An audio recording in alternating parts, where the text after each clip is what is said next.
Hello students and welcome back.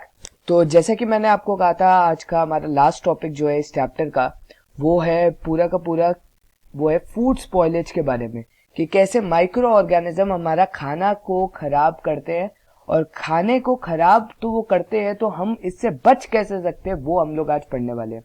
Last class में हम लोग ने सब कुछ पूरा का पूरा हार्मफुल जो मेथड्स देखे थे, मतलब जो हार्मफुल चीजें देखी थी, उसके अंदर हमने स्पेसिफिकली क्या देखा था। हमने ये देखा था कि हमें डिजीजेस कौन सी कॉज होती है। हमने प्लांट डिजीजेस देखा, एनिमल डिजीजेस देखी, हमने फिर उसके बाद ह्यूमन डिजीजेस देखी जो माइक्रोब से कॉज होती है। आज पूरा का पूरा जो हमारा टॉपिक है वो क्या है, micro organism and food spoilage के बारे में। तो अब ये फूड स्पॉइलेज, तो फूड स्पॉइलेज का मतलब क्या होता है कि खाना का खराब होना। अब ये कैसे खराब होगा, एक तो आपको मेथड पता ही है कि हम बोलते हैं कि जब मक्खियां बैठ जाती है खाने पर तो वो खाना खराब हो जाता है। ठीक है, ये हमें आइडिया है। अब डीपली इसको पढ़ेंगे कि माइक्रो ऑर्गेनिज्म फूड स्पॉइलेज कैसे करते हैं। ठीक है, और फूड स्पॉइलेज की वजह से एक हमें डिजीज होती है जिसे हम कहते हैं फूड पॉइजनिंग। तो वो फूड पॉइजनिंग के बारे में भी अभी हम पढ़ेंगे। ठीक है, तो शुरू करते हैं आज का लेक्चर। तो micro organism such as fungi and bacteria are responsible for the spoilage of various food stuffs including bread.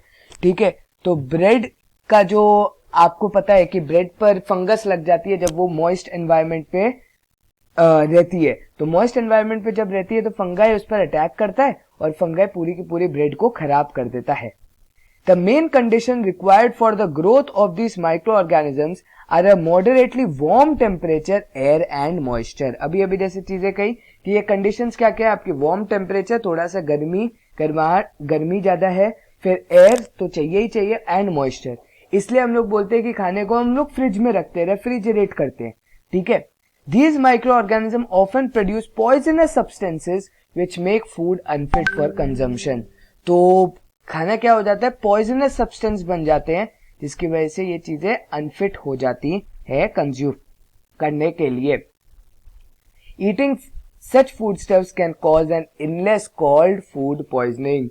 तो जब हम लोग अनफिट खाना खाते हैं या फिर पॉइजनस फूड सब्सटेंस खाते हैं जो कि अनफिट फॉर कंजम्पशन होता है, जिसकी वजह से हमें प्रॉब्लम हो सकती है, उस कंडीशन को, उस इलनेस को, जब हम लोग ऐसे फूड स्टफ खाते हैं तो उस इलनेस को हम लोग क्या कहते हैं, फूड पॉइजनिंग कहते हैं। ठीक है, consumption of poisonous food substances due to micro organism is known as food poisoning. The illness is known as food poisoning. ठीक है, तो जब खराब फूड का कंजम्पशन होगा, किसकी वजह से ये फूड खराब हुआ है, माइक्रोब्स की वजह से ये फूड खराब हुआ है, तो उसका जब कंजम्पशन होता है तो उस इलनेस को हम क्या कहते हैं, फूड पॉइजनिंग कहते हैं।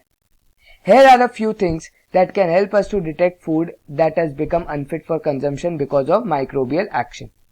अब माइक्रोबियल एक्शन की वजह से, मतलब माइक्रोब्स जब कॉज करते हैं तो उसकी वजह से क्या प्रॉब्लम्स हो सकती है वो देखते हैं। फूल ऑर्डर, इसका मतलब स्मेल खराब होना। उसके बाद जब आपका स्मेल खराब हो जाता है, आपको पता लग जाता है यार खाना सड़ गया है, नहीं अब मत खाओ। स्लाइमी सरफेस और cotton like growth on the surface, बिल्कुल चिपचिपा हो जाता है खाना, जैसे कि ब्रेड के ऊपर जब होता है तो ब्रेड बहुत चिपचिपी सी हो जाती है, तो वो चीज उस पर क्या होता है, ग्रोथ, ऐसा लगता है व्हाइट सा कुछ ग्रो हो गया है, व्हाइट एंड हल्के हल्के ब्लैक स्पॉट्स, जो कि आपका क्या होता है, फंगस होता है। तो बेसिकली हम उसकी बात कर रहे हैं यहाँ पर। तो जब ये चीज होती है तब भी इससे हमें पता लग जाता है कि माइक्रोब्स ने अटैक किया। सरफेस डिस्कलरेशन, जैसे कि हम बोलते हैं कि जब आपका एयर के मतलब बाहर आप जब एप्पल रख देते हो तो एप्पल का कलर बदल जाता है, ब्राउन हो जाता है, तो हम बोलते हैं कि ब्राउन एप्पल हो गया, अब मत खाओ इसको। ठीक है, तो जब डिस्कलर हो जाता है, उसका कलर चेंज हो जाता है तब। ठीक है, सार टेस्ट, खट्टा हो जाता है बहुत ज्यादा। जब दही होता है, नॉर्मली दही आपका नॉर्मल टेस्ट का होता है, लेकिन बहुत ज्यादा जब खट्टा हो जाता है तो मम्मी बोलते हैं इसको खाने की जगह हम लोग उसकी कड़ी बना लेते, वो ज्यादा बेटर है। ठीक है, तो बिल्कुल खट्टी चीजें हो जाती है, और भी चीजें होती है जो खट्टी हो जाती है। ठीक है, गैस फॉर्मेशन, ठीक है, गैस का बीच में फॉर्म हो जाता है, ये लिक्विड आइटम्स पे होता है, लिक्विड कभी कभी खराब हो जाती है और उसके अंदर गैस फॉर्मेशन हो जाती है। ठीक है, उसके बाद जब आप स्प्राउट्स को पानी में डालते हो तो स्प्राउट्स पे एक बहुत ही क्या बोलते हैं, जैसे व्हाइटिश कलर की चीजें बन जाती है, तो वो हल्का सा क्या हो जाता है, वो खराब हो जाता है। ठीक है, वो गैस फॉर्मेशन की वजह से। तो ये सारी चीजें हम लोग को बता पाती है, ये 5 चीजें ऐसी है जो हमें बता रही है कि कैसे हमें पता लग जाता है या कैसे हम डिटेक्ट कर सकते हैं खाने को कि वो अनफिट फॉर कंजम्पशन है। तो आगे बढ़ते हैं। तो यहाँ पर देखो कॉटन लाइक ग्रोथ, जैसे कि हम लोग बात कर रहे थे, अभी मैं बात कर रहा था आपका कि फंगस लग जाता है आपका ब्रेड पीस पर, तो यही वो एग्जांपल दिया हुआ है। और सरफेस डिस्कलरेशन का एग्जांपल है यहाँ पर कि बाय मोल्ड, तो मोल्ड भी आपका क्या होता है, फंगस ही होता है। फंगस से कैसे अलग अलग सरफेस कर दिए कोई चीज पर, आपका मैंगो भी खराब हो जाता है, शायद आपको आइडिया होगा। ठीक है, तो यहाँ पर देखते हैं to observe orange under a microscope. ठीक है, material seeded fresh orange a bowl, glass slide with cover slip, forceps, glycerin and microscope. Take a fresh orange in a bowl, cover the bowl with a lid, place the bowl in a warm place and leave it undisturbed for a week. ठीक है, एक week तक उसको undisturbed रख दो। You would observe a grayish growth, ये आपको ये क्या होगी, ग्रोथ दिखने लग जाएगी on the orange. Carefully pick up a small sample of the mold with the help of forceps. Put a drop of glycerin on a clean glass slide. Place the sample on the glycerin drop carefully and put the cover slip. Make sure there are no folds. With the help of your teacher, observe the sample under the microscope. तो आपने वो orange का जो पील आपने किया था, अब उसका आपने क्या किया, पूरा का पूरा स्पेसिमेन बना दिया। ठीक है, और हमें पता है कि माइक्रोस्कोप से हम कैसे यूज करते हैं। Extension, you could repeat the same procedure with leftover bread slices and observe the structure of bread mold. Record if the structure of bread mold is similar to or different from that of the orange mold. तो orange का जैसा था, क्या bread का भी वो same होता है, वो आप चेक कर सकते हो। ठीक है, तो आपको ये फंगस जो लग गई है वो आप ऑब्जर्व करोगे। लास्ट टॉपिक है आपका, वो है फूड प्रिजर्वेशन। तो अब खाने को बचाए कैसे, खाना खराब तो हो रहा है लेकिन खाने को बचाए कैसे। Now that we know that food items are prone to spoilage by microorganisms, let us understand the method by which food can be preserved for a longer time. Food preservation is the process of treating and handling food with an aim to stop or slow down its spoilage while maintaining its nutritional value, texture and flavor. तो हम लोग क्या कर रहे हैं, it is treating food, मतलब हम लोग खाने को ऐसा ट्रीट कर रहे हैं कि हम लोग क्या करें, जो स्टॉप, हम लोग आइदर स्टॉप कर दें या स्लो डाउन कर दें, किसका प्रोसेस, माइक्रो ऑर्गेनिज्म के ग्रोथ का प्रोसेस, सो दैट हमारे जो खाने की जो न्यूट्रिशनल वैल्यू है वो बरकरार रहे। ठीक है, हम लोग माइक्रोब्स को कट कर रहे हैं सो दैट हमारे जो खाने का जो न्यूट्रिशन है वो क्या रहे, बरकरार रहे। Since micro organism are one of the major causes of food spoilage, food preservation involves creating conditions unfavourable for their growth. ठीक है, food preservation involves creating condition unfavourable for their growth, मतलब उसकी ग्रोथ को हम सीधा सीधा क्या कर रहे हैं, रोक रहे। फूड प्रिजर्वेशन मेथड्स आइदर किल माइक्रोब्स और प्रिवेंट देयर रिप्रोडक्शन। ठीक है, आइदर तो मार ही देते हैं या फिर उनके रिप्रोडक्शन, मतलब इनका ग्रोथ हम लोग क्या करते हैं, रोक देते हैं। Different methods of food preservation are used for different types of food. तो अब हम लोग वो देखने वाले कि क्या है, यहाँ पर एक बार टेक्स्ट फैक्ट्स देखते हैं। Food eradication is a technology that involves the use of ionising radiation to destroy harmful microbes in food. The each year an estimated 500,000 metric tons of food is treated with this technique worldwide. Food eradication is a technology. ठीक है, food eradication से हम लोग microbes को क्या करते हैं, मार देते हैं। तो यहां पर हम लोग आ गए हमारे common methods of food preservation पर। तो अब वो हमारा है लास्ट टॉपिक और उसके बाद करेंगे ये एंड। तो सबसे पहला मेथड है वो है बॉइलिंग के बारे में। तो बॉइलिंग क्या है, boiling liquid food items can kill any existing microbes. ठीक है, कोई भी एग्जिस्टिंग माइक्रोब्स को बॉइलिंग मार सकता है, क्योंकि बॉइलिंग क्या करता है, ऐसे कंडीशन क्रिएट कर देता है। आपको पता है बॉइलिंग में क्या होता है, बहुत ज्यादा इमेंस हीट होती है और इमेंस हीट में कुछ माइक्रोब सर्वाइव नहीं कर सकते जो कि डिजीज कॉजिंग होते हैं या फिर जो फूड पॉइजनिंग कर सकते हैं। तो उससे क्या होता है, जब भी हम लोग बॉईल करते हैं वो पूरा का पूरा जो आपका खाना, मतलब खाना है या लिक्विड फूड आइटम, बेसिकली आप खाने को तो करोगे नहीं, आप लिक्विड को करते हो, आप पानी को करते हो, मिल्क को करते हो, उससे क्या होता है, आपके हार्मफुल माइक्रोब्स मर जाते हैं। So milk and water are boiled to kill any harmful microbes that can be present in them. अब नेक्स्ट प्रोसेस है आपका डिहाइड्रेशन का प्रोसेस। तो डिहाइड्रेशन क्या कहता है, dehydration involves removal of water, one of the key requirements for microbial growth. आपको पता है जैसे कि आपका पानी के साथ आपके क्या बैक्टीरियाज ग्रो होते हैं, आपके मच्छर तक ग्रो हो जाते हैं स्टेगनेंट वाटर में, वैसी माइक्रोब्स का ग्रो होना भी लाजमी है, किसमें, पानी के अंदर। तो अगर हम लोग पानी निकाल दे कुछ फूड आइटम से, ठीक है, तो कुछ फूड से अगर हमने पानी निकाल दिया तो उस प्रोसेस को हम कहते हैं डिहाइड्रेशन, और डिहाइड्रेशन की वजह से ड्राई करने से हमारा जब मॉइस्चर रिमूवल होता है, जो हमने फर्स्ट चैप्टर में ही पढ़ा था कि कैसे हम लोग सीरियल्स ग्रेन से जब हम लोग ड्राई कर देते हैं उनको सनलाइट के अंदर, तो उससे पेस्ट का अटैक नहीं होता, माइक्रोब्स का अटैक नहीं होता। Food items such as cereal and pulses are generally डाइड under the sun to remove the moisture present in them. तो वो same point. Refrigeration and freezing, ठीक है, refrigerating and low temperature and freezing help to preserve food for a longer time, ये तो आपको पता ही है, because microbes such as bacteria and fungi can not thrive at low temperature, इतना low temperature पर वो लोग नहीं जी सकते।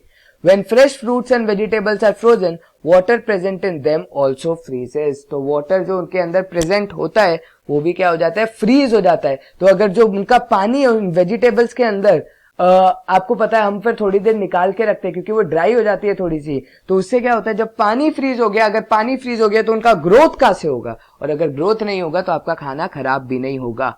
This helps in preventing microbial reproduction. Food items that can be preserved by freezing include meat and vegetables. अब next process है आपका Canning, ठीक है, storing food items in air tight, मतलब आप जब कैंस के अंदर, ये कैनिंग वर्ड ही आपका कैन से आया है, ठीक है, एयर टाइट कैन के अंदर जब आप खाने को रखते हो तो उसके अंदर हम लोग बोलते हैं कैनिंग। एयर टाइट के अंदर इसका मतलब आपकी एयर क्या हो गई, एक तरीके से उतनी ही कन्फाइंड हो गई, ग्रोथ के लिए और एयर नहीं है। Storing food items in air tight cans, आधे से ज्यादा तो हवा ही नहीं है, बहुत थोड़ी सी हवा होती है उसके अंदर, is an effective way of preserving them. Food items such as jams, vegetable, fish and even cooked food are canned and sold in market. आपको पता है कि कैसे बिकता है एयर टाइट कंटेनर में खाना। यूजिंग केमिकल प्रिजर्वेटिव्स, तो यहाँ पर एक दो नाम है आपको, सोडियम बेंजोएट होगा, ठीक है, सोडियम मेटाबाइसल्फाइट होगा, पोटेशियम हो गए, और ये सारे सोडियम के आइटम्स आपके क्या होते हैं, जैम्स के अंदर यूज होते हैं, ठीक है, मतलब ये जो आपकी मीठी चीज केचप्स होते हैं उसके अंदर ये केमिकल प्रिजर्वेटिव्स यूज होते हैं। तो पढ़ते हैं, any substance that helps preserve food और any other item is known as a preservative. तो अगर कोई दूसरा फूड आइटम आपका खाने को बचा रहा है या दूसरा कोई सब्सटेंस आपके खाने को बचा रहे हैं तो उसे हम क्या कहते हैं, प्रिजर्वेटिव कहते हैं, क्योंकि वो प्रिजर्व कर रहे हैं। Many chemicals help control microbial growth and are used as preservative. Example of chemical preservative are sodium benzoate and potassium metabisulfite. These preservatives are used in squashes, sherbets and ketchups. ठीक है, तो जैसे कि मैंने कहा था वो मीठी मीठी चीजों में ये केमिकल प्रिजर्वेटिव जनरली यूज होते हैं। अब आपका आता है using salt, sugar, oil and vinegar. Salt, sugar, oil and vinegar, अब ये कहाँ चीजें यूज होती है, मेजरली पिकल्स, आपके अचार के अंदर, ठीक है, तो अचार आपको पता है कि 2 से 3 साल बोलते हैं, जितना पुराना अचार होता है अच्छा टेस्ट, ठीक है। An environment that prevents microbial growth and are therefore used for preserving food stuffs such as meat, pickles, jams and jellies and vegetables. In addition to preserving food, these substances are also impart flavor to them. और यही आपका salt, sugar, oil क्या करता है, flavor भी देता है आपके खाने को। And last and important process है वो है पूरा का पूरा पैस्चराइजेशन के बारे में। तो pasteurisation involves heating a food stuff to a high temperature and then cooling it rapidly. This helps in destroying harmful microbes without changing the composition, ठीक है। तो हम लोग क्या करते हैं, ये पैस्चराइजेशन मेथड का क्या मतलब है, ये हम लोग क्या करते हैं, किसके अंदर, मिल्क के अंदर पहले बॉईल करते हैं बहुत ही ज्यादा हाई टेम्परेचर पर, जब वो उबल जाता है तो उबलने के बाद हम लोग क्या करते हैं, उसको नॉर्मल टेम्परेचर पर रखते हैं और थोड़ी देर बाद उसको हम फ्रिज में रख देते हैं। तो हमने क्या किया, वैरिड टेम्परेचर के अंदर हम लोग खेल रहे हैं। It involves heating a food stuff to high temperature and then cooling it rapidly. This helps in destroying harmful microbes without changing the composition, flavor or nutritive value of the foodstuff. तो milk में आपने देखा है, the process is named after the French chemist Louis Pasteur who discovered in the 19th century. Commercially available milk is first heated to a high temperature for about a half a minute, और हम लोग heat का करते हैं 70 degree Celsius, तो एक minimum heating point रहता ही है, for about half a minute and then cooled rapidly. It is then stored at temperature lower than 10 degree Celsius, मतलब आपका रेफ्रिजरेटर जो ऑलमोस्ट 5 डिग्री 7 डिग्री पर रहता है। तो यहां पर आपका हो गया चैप्टर का कंप्लीशन। लास्ट ये आपका पूरा का पूरा सिर्फ एक कीवर्ड्स आपके दिए हुए, समरी यहां पर दी हुई है और आपका क्वेश्चन आंसर्स दिए हुए।